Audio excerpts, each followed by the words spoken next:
গল্পকথনের সকল শ্রোতাবন্ধুকে স্বাগত জানাই। আপনাদের কাছে আমার আজকের নিবেদন অচিন্ত্য কুমার সেনগুপ্তের লেখা গল্প কালনাগ। ভবতোষ চোখের সামনে স্পষ্ট দেখতে পেল আত্মহত্যা। আত্মহত্যা ছাড়া কোনো পথ নেই সমাধানের, পরাজয় মোচনের। সমস্ত রাত ছটফট করেই তার কাটত, যদি না শেষ রাতের দিকে চাঁদ উঠত পীতপাণ্ডু। চাঁদ দেখে তার আশা হলো একবার, এই বুঝি আকাশ ছিঁড়ে যাবে বন্য চিৎকারে, আর দেখতে না দেখতে সে তার সমস্ত নিয়ে আগুনে অঙ্গার হয়ে উঠবে। তার সমস্ত অর্থ, তার লজ্জা, তার দৈন্য, তার সাহসীনতা, তার এই আনর্থক্য। কিন্তু আজকের চাঁদ আতঙ্কের চাঁদ নয়, ঘুম পাড়াবার চাঁদ। একটু ঘুমোলোই না হয় ভবতোষ, কাল যে আত্মহত্যা করবে, চাঁদের বৈমুখ্য আজকে তার নালিশ না করলেও চলে। ভবতোষ সত্যি সত্যি ঘুমিয়ে পড়ল। অন্তত খানিকক্ষণের জন্য ভুলল যে কাল তাকে আত্মহত্যা করতে হবে। ভুলল 3 দিন ধরে আধপেটা খাচ্ছে, 7 দিনের ওপর সে ঘুমোতে পারছে না, 1 মাসের ওপর তার পরনে একটা আস্ত কাপড় নেই। ভুলল সংসারে যে চিনির পাট নেই, জুতোর হাঁটা যে বোঝানো যাচ্ছে না। কয়েকদিন আগে একমাত্র লেখবার টেবিলটা যে পোড়াতে হয়েছিল কয়লার অভাবে। ভুলল তার অসহায় স্ত্রী, অসহায়তর শিশুগুলি। ভুলল সে স্কুল মাস্টার। সংকল্পের উত্তাপের দরুন তাড়াতাড়ি ঘুম ভাঙল ভবতোষের। দিনের আরম্ভটা কেমন যেন নতুন লাগলো। নতুন লাগলো সুধার কাঙস্য কর্কশ কণ্ঠস্বর অনেকক্ষণ শোনা গেল না। তার অগণিত অভিযোগের তালিকা। তবে কি ঘটেছে কিছু অভূতপূর্ব? শোকা যাচ্ছে কি উনুনের ধোঁয়া? ভবতোষ নেমে এলো তক্তপোষ ছেড়ে। নিচে মেঝের ওপর গড়াচ্ছে এখনও শিশুগুলো। সুধার জায়গাটা শুধু ফাঁক। যেখানে ঘুম মানে বিস্মরণ, সেখানে এত ভোরে উঠবার মানে কি? আর উঠলই যদি, নিজেকেই সে জানান দিচ্ছে না কেন? ছাদ নেই। ভবতোষ তাই খুঁজল একতলাতেই। কোথাও সুধার ঠিকানা পাওয়া গেল না। রান্নাঘর থেকে কলতলা, কতটুকুই বা জায়গা। ঘুরে ঘুরে বারে বারে ভবতোষ দেখতে লাগলো, কোথাও সুধা নেই। হঠাৎ তার চোখে পড়ল সদরের খিল খোলা। একটা ছুরির ফলা ভবতোষের বুকের মধ্যে যেন দাগ কেটে দিল। তবে কি সুধা ঘরে নেই? দরজা খুলে গলির মোড় পর্যন্ত ব্যস্ত হয়ে সে ঘুরে এলো। একটা ঝাড়ুদারনি ছাড়া দ্বিতীয় স্ত্রীলোক দেখা গেল না। ভবতোষ কি পাগল না অসৎ যে স্ত্রীকে অসতী ভাববে? নিশ্চয়ই আছে বাড়ির কোথাও। সদরে খিল দেওয়া নেই মানে দিতে ভুলে গিয়েছিল। ফিরল ভবতোষ, ঢুকলো শোবার ঘরে। ছেলে মেয়েগুলো তেমনই ঘুমে, কিন্তু ওদের মা কোথায়? চেঁচিয়ে ডাকা যায় না। তবু ডাকলো দুবার সুধা বলে। তক্তপোষের তলাটা শুধু দেখতে বাকি ছিল, তাও দেখল। বাইরে যদি বা গেছে, নিশ্চয়ই সেটাকে বাইরে বলে না, ফিরে আসবে এখনই, রোদ ওঠবার আগেই। কিন্তু তাকে না বলে প্রায় রাত থাকতে সদর খুলে সে বাইরে যাবে, সেটাই বা কোন দিশি? রোজই যায় নাকি এরকম? কোনো কিছু হদিশ রেখে গেছে কিনা ভবতোষ তাই খুঁজতে লাগলো ব্যস্ত হাতে। তক্তপোষে তার তোষকের তলাটাই হচ্ছে সুধার চিঠিপত্র রাখার জায়গা। উল্টে পাল্টেও কোনো খেই পেল না কিছুর। শুধু সুধার নিজের বালিশের নিচে চাবির গোছাটা পড়ে আছে। বুকটা কেঁপে উঠল ভবতোষের। চাবি যখন নেয়নি আঁচলে বেঁধে, তখন সে বুঝি আর ফিরে আসবে না। চাবি দিয়ে ভবতোষ সুধার হাত বাক্সটা খুলে ফেলল। যা ভেবেছিল সে, সুধা আর নেই। সুধা তার হাতের 2 গাছি সোনার চুড়ি হাত বাক্সে রেখে গেছে। ওই 2 গাছি সোনার চুড়ি সুধার শেষ আভরণ। আর বাকি যা কিছু ছিল কাগজের টুকরোয় পর্যবসিত হয়ে জঠরের আগুনে ভস্মসাৎ হয়ে গেছে। ওই 2 গাছি রেখে দিয়েছিল সে আয়তের চিহ্ন হিসাবে, তত নয় যত একটা কিছু বড় রকমের বিপদ বিশৃঙ্খলার হাত এড়াতে। যদি বোমা পড়ে কলকাতায় আর তাদের চলে যেতে হয় শহর ছেড়ে, তবে ওই 2 গাছি সোনার চুড়ি হয়তো তাদের কিছু দূরের পথ দেখাবে। তাই সব সময় হাতে রেখেও তাতে হাত দেয়নি সে কোনো দিন। সেই চুড়ি 2 গাছা আজ তার হস্তচ্যুত। কি মানে দাঁড়ায় এর? স্পষ্ট অবধারিত, সুধাই গেছে আত্মহত্যা করতে, ভবতোষের আগে, ভবতোষকে কলা দেখিয়ে, তার পত্নীবর্তিত্ব বজায় রেখে। উদ্ভ্রান্তের মতো ভবতোষ রাস্তায় বেরিয়ে গেল। ছেলেমেয়েরা ঘুমোচ্ছে ঘুমোক, যতক্ষণ না জানতে পারে ক্ষুধার দগ্ধ শলাকা। কোথায় যেতে পারে সুধা? কোথায় আবার? গঙ্গায় নিশ্চয়ই। জোয়ার এসেছে গঙ্গায়। আর সুধা সাঁতার জানে না, সন্দেহ কি? বেশি দূর নয় গঙ্গা। গলি থেকে বেরিয়ে ডান দিক খানিক গিয়ে মোড় ঘুরলেই প্রায় ছুটতে ছুটতে ভবতোষ পৌঁছালো গঙ্গার ঘাটে। এ ঘাট থেকে ও ঘাটে ভিড় জমেছে প্রাতঃস্নাতকদের। কোথাও সুধার উদ্দেশ্য পাওয়া গেল না, না ঘাটে না জলে। ভীষণ হৃতবল মনে হতে লাগলো ভবতোষের, নিরাশ, নিরুৎসাহ। সে পারল না আগে মরতে, সে পারল না বাঁচিয়ে রাখতে তার আত্মহত্যার ইচ্ছা। ফের ফিরতে হয় বাড়ি। কে জানে, হয়তো ফিরেই দেখতে পাবে সুধাকে। গঙ্গা থেকে স্নান করে বাড়ি ফিরেছে ভেজা চুলে, উনুন ধরিয়েছে। কিন্তু তারপর রাঁধবে কি? চাল কই? তবু সে ফিরেছে। এই লালসাটি লালন করেই ভবতোষ এদিক ওদিক ঘোরাঘুরি করল। দেরি করল খানিকক্ষণ, যেন ফিরতে সময় দিল সুধাকে। হয়তো মন থেকে আত্মহত্যার ইচ্ছাটাকে তুলে ফেললেই সুধাকে ফিরে পাবে সে। হঠাৎ এই জনপ্রবাহকে ভালো লাগলো তার, ভালো লাগলো রোদের প্রথম ঝাঁজ। খানিক পরে ফের মেঘলা হয়ে যাওয়া সুন্দর বলে মনে হলো সুধাকে। তার শরীরের ঠামটি মনে হলো একটানে একটি লাবণ্যের রেখাঙ্কন। মৃত্যুর থেকে মুখ ফিরিয়ে আনতেই স্বাদ হলো সুধাকে স্পর্শ করে।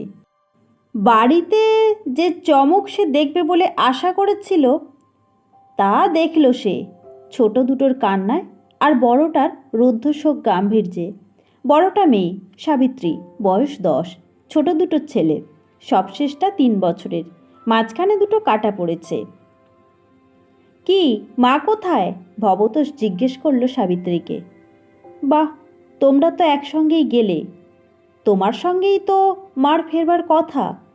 কি যে বলিস, আমি তো গেছিলাম তাকে খুঁজতে, কোথাও দেখতে পেলাম না। সাবিত্রী স্তম্ভিত হয়ে রইল। ছোট দুটো খানিক থেমে আবার উচ্চে তান তুলল। সবারই ধারণা ছিল বাবা আর মা একসঙ্গেই ফিরে আসবে, কিন্তু বিপদের এমন চেহারাটা তারা কল্পনাও করতে পারেনি। একটা হতবুদ্ধিকর ঘটনা। কোথায় যাবে? কি করবে? ছেলে মেয়েগুলোকে কি প্রবোধ দেবে? কিছুরই কিনারা করতে পারে না ভবতোষ। আর এটা এমন হইচই করবার মতো ঘটনা নয়। ঢাক পিটিয়ে রাষ্ট্র করা যায় না। মৃতদেহ না পাওয়া পর্যন্ত কেউ বিশ্বাস করবে না আত্মহত্যা বলে। মুখে যাই বলুক, ঢোল পিটবে মনে মনে। তার চেয়ে গলায় দড়ি বেঁধে সেলিংয়ের কড়ায় ঝুলে থাকলেও যেন এমন কেলেঙ্কারি হতো না। একটা প্রমাণের আরাম পেত অন্তত। কাউকে বলা যায় না, তবে কি ব্যবস্থা করবে ছেলেপিলেগুলোর? কি খেতে দেবে তাদের? স্কুলেই বা সে যাবে কখন? তারপর জোগাড় হয়েছে সন্ধে একটা নতুন টিউশনি, তারই বা কি হবে? সর্বত্র রাষ্ট্র না করেই বা কি উপায়? সূর্য মুহ্যমান হয়ে এলো পশ্চিমে, তবু সুধার দেখা নেই। অঙ্কের মাস্টার কাশীনাথবাবু পাড়ায় থাকেন, তারই বাড়িতে ছেলে মেয়েগুলোর খাওয়া হলো এবেলা। তবু একটা অজুহাত জুটেছিল তাদের অদৃষ্টে। ভবতোষ অভুক্ত, হয়তো সেই একই অজুহাত। কিন্তু কাল কাল কি তার শূন্য হাড়ির খবর সে চেপে রাখতে পারবে? কিন্তু কালকের মধ্যেই কি সুধার মৃতদেহ খুঁজে পাওয়া যাবে না? সন্ধ্যের টিউশনিটা যে খোয়া যাবে, এই ভবতোষের দুঃখ। ছাত্রের বাপ ভীষণ কড়া, 5 মিনিট দেরি হলেই মাইনে কাটবার ভয় দেখায়। গোটা একদিন কামাই করলে বরখাস্ত করবে। কোনো কিছুই তো জানতে সুধার বাকি ছিল না। শুধু টিউশনিটাই বা কেন? তার অবোধ ছেলে মেয়ে, তার অযোগ্য স্বামী, ছন্ন ছাড়া সংসার। বাড়িতে বাতি জ্বালবে কি না ভবতোষ ভাবছিল। দেখল কে আসছে গলি দিয়ে।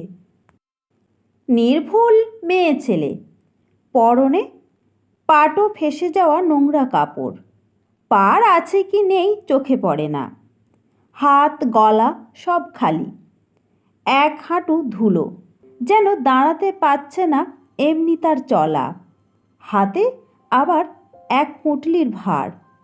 ভবতোষ বেরিয়ে এলো রোয়াকের ওপর। সুধাই তো, সত্যি কি যে হতে পারে সুধার? নিঃশ্বাস নিতে নিতে কিছুই ভেবে উঠতে পারল না ভবতোষ। কাছে এলে শুধু জিজ্ঞেস করলে, এ কি? সুধা বলল, চাল। চাল? যেন ভবতোষ কোনোদিন নাম শোনেনি ও জিনিসের। হ্যাঁ, 2 সের চাল পেয়েছি। সুধা হাসল। অসীম ক্লান্তির মাঝেও যেন জয়ের একটু স্পর্ধা আছে লেগে, যেন বহুদূর পথ পার হয়ে ভিক্ষে করে কুড়িয়ে এনেছে এমনি মনে হলো ভবতোষের। বললে, পেলে কোথায়? কন্ট্রোলের দোকান থেকে।